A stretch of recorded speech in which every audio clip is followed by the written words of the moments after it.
Hey everyone!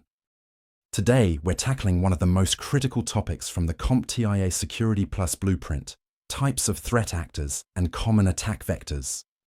Understanding who you're defending against and how they attack is key to building a solid cybersecurity defense.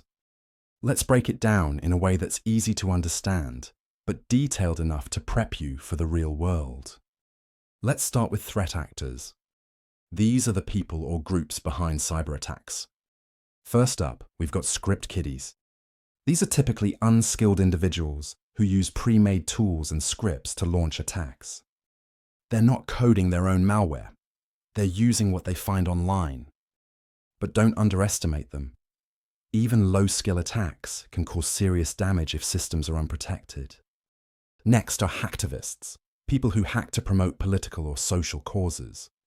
Think of them as digital protesters.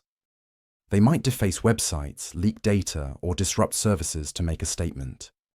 Then you've got organized crime groups. These threat actors are in it for the money. They run sophisticated operations, often involving ransomware, phishing, and fraud. They're highly structured and can operate like actual businesses, just illegal ones. Moving up the ladder, we have nation-state actors. These are government-backed hackers. Their goals include espionage, sabotage, and surveillance. They have serious resources. Think zero-day exploits, custom malware, and long-term stealth campaigns. Then there are insider threats.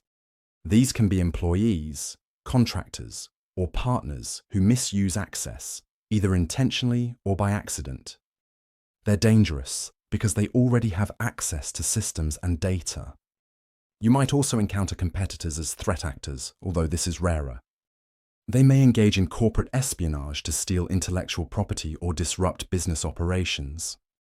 Each threat actor has different motives. Some want money, others want secrets, and some just want chaos.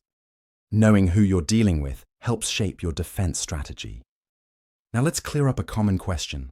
What about white hat, black hat, and grey hat hackers? These aren't threat actor groups per se, they're categories based on intent and legality. White hat hackers are the good guys. They're ethical hackers who test systems with permission to find and fix vulnerabilities. Black hat hackers are malicious. They break into systems illegally for profit, damage, or espionage. Grey hat hackers fall in between. They might discover a vulnerability without permission and report it, or not. Their actions can be ethically murky, but aren't always intended to cause harm. Now onto attack vectors, the paths threat actors use to get in. One of the most common is email.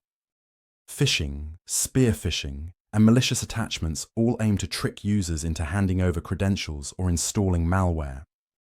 Then there are web-based attacks, like drive-by downloads or fake login pages designed to steal data. Social engineering is another major vector. This is all about manipulation, convincing someone to give away a password or bypass security for the attacker. Removable media, like infected USB drives, are old school but still effective.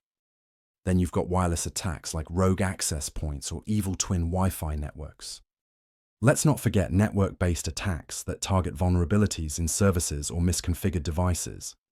And supply chain attacks, where attackers compromise a third-party vendor to get into the real target. Those are becoming more common and dangerous. Every attack vector targets a specific weakness, whether it's human error, technical flaws, or poor planning. That's why we always talk about layered security. No single defense is enough. For CompTIA Security Plus, understanding these threat actors and vectors and how to identify or mitigate them is essential knowledge. Once you get familiar with who the attackers are and how they think, you'll be far better equipped to defend against them.